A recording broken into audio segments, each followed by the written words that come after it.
আজকে সকালটা শুরু হয়েছিল একটু অন্যরকম। প্রতিদিন তো শুরু হয় শ্বশুর বাড়িতে, কিন্তু আজকে বাবার বাড়িতে। আর বাবার বাড়ি মানে হলোই নিশ্চিন্ত আর নির্ভাবনায় থাকা।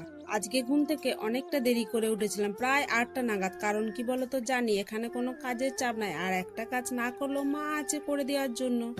আমার সাথে বড়মশাইও এসেছে। বড়মশাই তো এখনো ঘুমাচ্ছে, সাথে মোনাও ঘুমাচ্ছে। আর আমার মা বাড়ির সমস্ত বাসি কাজ কমপ্লিট করে ডিউটিতে গেছে। তো গুড মর্নিং বন্ধুরা, কেমন আছো সবাই? আশা করি সবাই অনেক বেশি ভালো আছো। আমিও খুব খুব খুব বেশি ভালো আছি। আমি মনিকা, বর্ধমান জেলার ছোট্ট একটি গ্রাম থেকে তোমাদের সবাইকে আমার ব্লগে অনেক অনেক স্বাগত। আজকের ব্লগটা আশা করি তোমাদের ভালো লাগবে। আজকের ভিডিওটা ভালো লাগলে চ্যানেলটি সাবস্ক্রাইব করে একটি লাইক করে আমার পাশে থেকো। চলো তাহলে আজকের ভিডিওটি শুরু করি। আজকে সকালে জলখাবারে লুচি আর ঘুগনি বানাবো। ওই জন্য আমি ঘুগনি রান্নার জন্য আলুগুলো ছোট ছোট করে কেটে বাটিতে রেখে দিচ্ছি।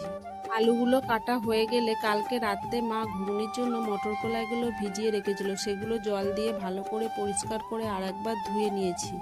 তারপরে কড়াইয়ে তেল গরম করে একটুখানি নুন আর হলুদ দিয়ে মটর কলাইগুলো, বেশি নয়, একটুখানি ভেজে নেব। বেশি ভাজলে কি হবে বলো তো, শক্ত হয়ে যাবে, সেদ্ধ হতে চাইবে না, ওই জন্য বেশি ভাজবো না। একটুখানি কলাইগুলো নাড়াচাড়া করে বাটিতে ঢেলে রেখে দিলাম। তারপরে ওই কড়াইতে আরেকটু তেল দিয়ে আলুগুলো নুন হলুদ দিয়ে একটুখানি ভেজে নিলাম। ভিডিওতে দেখেও তোমরা বুঝতে পারছো একদম বেশি ভাজিনি, জাস্ট হালকা করে ভেজে নিয়েছি আলু কলাইগুলো।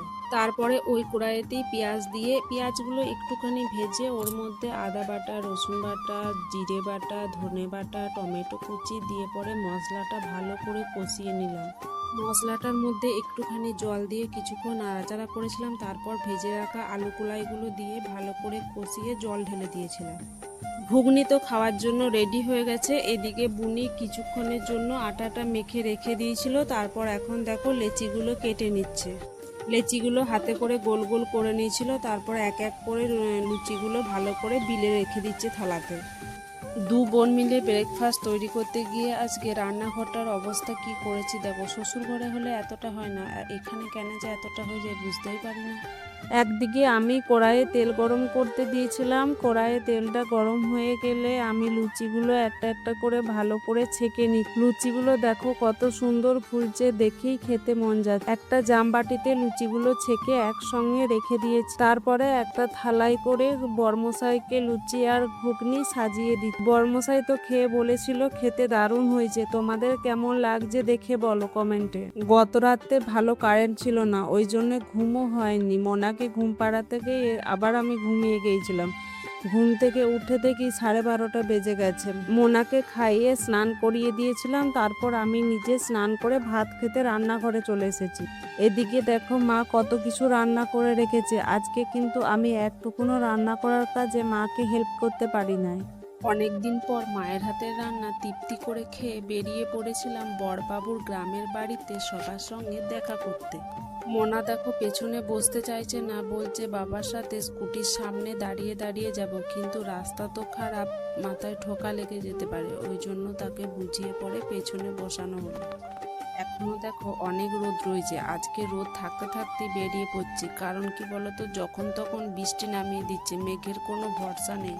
মোনাকে তো প্রথম বলেছিলাম তোকে যেতে হয় না, তুই ঘরে মাসি আর দিদার কাছে থাক, কিন্তু সে আবার জানো তো আমার থেকে বেশি লাফাচ্ছে যাওয়ার জন্য।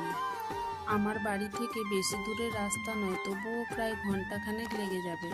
আর মোনা জানো তো সেজে গুজে কোথাও যেতে পেলে খুব খুশি। দেখো পুরো রাস্তা নিজের মনে হাসতে হাসতে আর বক বক করতে করতে যাচ্ছে।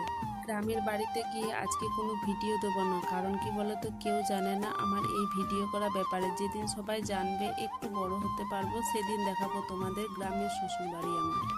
কিছুটা রাস্তা যেতে যেতেই পুরো মেঘ করে দিয়েছিল, এক দু ফোঁটা জল পড়ছিল, কিন্তু আর পড়ে না, থেমে গিয়েছিল। সবার সাথে দেখা করে বাড়ি ফেরার পথে আমরা একটুখানি রেস্টুরেন্টে ঢুকেছিলাম খাওয়ার জন্য। মোনা দেখো সিঁড়ি দিয়ে উঠতে দেরি করছিল বলে ওর বাবা ওকে কোলে করে উঠাচ্ছে। জায়গাটা ডেকোরেশনটা দেখো কত সুন্দর, পুরোপুরি একবারে খোলা ছাদের উপরে। প্রথমে ভেবেছিলাম খাবো বসে, কিন্তু তারপর জানো তো 1-2 ফোঁটা জল পড়ছিল, আর বৃষ্টি হলে তো মোনা ভিজে যাবে বাড়ি যাওয়ার পর। আর অনেকটা দেরিও হয়ে গিয়েছিল, অনেকক্ষণ বেরিয়েছি, মোনার খিদেও পেয়ে গেছে, আর মোনাকে তো বাইরের কিছু খাবার খাওয়াবো না, তাই প্যাকেট করিয়ে নিলাম, একেবারে বাড়িতে গিয়ে সবাই একসাথে খাবো। তো দেখো ফাইনালি বাড়ি চলে এসেছি, বড়বাবু প্যাকেটটা খুলছে, দেখো কি আছে, পিৎজা। কে কে পিৎজা খেতে ভালোবাসো কমেন্টে বলো কিন্তু। তো আমরা খাই। আজকের মতো ভিডিওটা এখানেই শেষ করি। ভিডিওটা কেমন লেগেছে কমেন্টে বলো, আর যারা সাবস্ক্রাইব করো নাই নতুন বন্ধু, তারা চ্যানেলটি সাবস্ক্রাইব করে পাশে থেকো। তোমরা সবাই সুস্থ থেকো, ভালো থেকো, দেখা হচ্ছে আবার পরবর্তী ব্লগে। টাটা।